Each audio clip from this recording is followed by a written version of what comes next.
সিন্ড্রেলার বাবা ওকে নতুন মায়ের কাছে রেখে কাজের উদ্দেশ্যে দূরে যাওয়ার কথা ভাবেন। কিন্তু কিছু মাস চলে যাওয়ার পরও ওনার কোনো খবর আসে না। ভিভিয়ান আর তার দুই মেয়ে পিতার সমস্ত সম্পত্তি উপভোগ করতে করতে আরামের জীবন কাটাতে লাগলো। সৎ মা আর বোনেরা সিন্ড্রেলাকে বাড়ির কাজের লোক বানিয়ে দিল। এরকম দুর্ভাগ্যজনক পরিস্থিতিতেও সিন্ড্রেলা কোনো অভিযোগ করল না আর সবার ইচ্ছা অনুযায়ী ও সব কাজ করে যেতে থাকলো।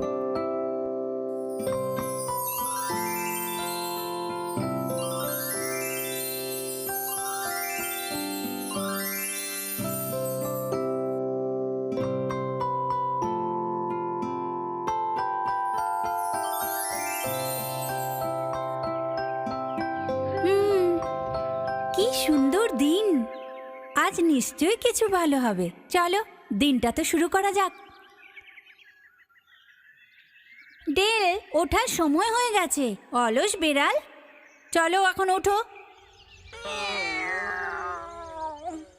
ডেল, এই জন্য তুই এত মোটা বেড়াল হয়ে গেছিস। মা, আমি প্রতিজ্ঞা করছি আমি কখনো হারবো না, যতই মুশকিল আসুক না কেন।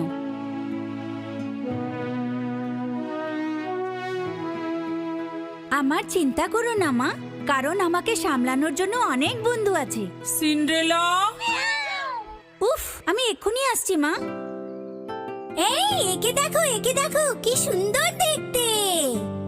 হ্যাঁ সত্যি খুব সুন্দর দেখতে। ওহো মেয়েরা, এই বইতে অনেক ভালো ভালো ছেলেদের ছবি আছে। মা এই দেখো, আমার এরকম ছেলেই পছন্দ। সিন্ড্রেলার সাথে এরকম ছেলে একদম মানাবে না। আমারও এরকম মনে হয়। দেখো আসছে। আমি এসে গেছি মা। কিছু কাজ ছিল, তুমি আমায় ডেকেছিলে নাকি? এখন এসেছো সিন্ড্রেলা? ঘরের সব কাজ ঠিক করে শেষ করে এসেছো তো? দুপুরের মধ্যে সব কুমড়ো বিক্রি হয়ে যাওয়া চাই। হ্যাঁ। চলো মেয়েরা, দেরি করো না, নিজেদের জন্য ভালো ছেলে পছন্দ করো। না না, আমি ওকেই বিয়ে করব। তুমি অন্য ছেলেকে বিয়ে করো। কি সুন্দর দেখতে, স্বপ্নের রাজকুমার।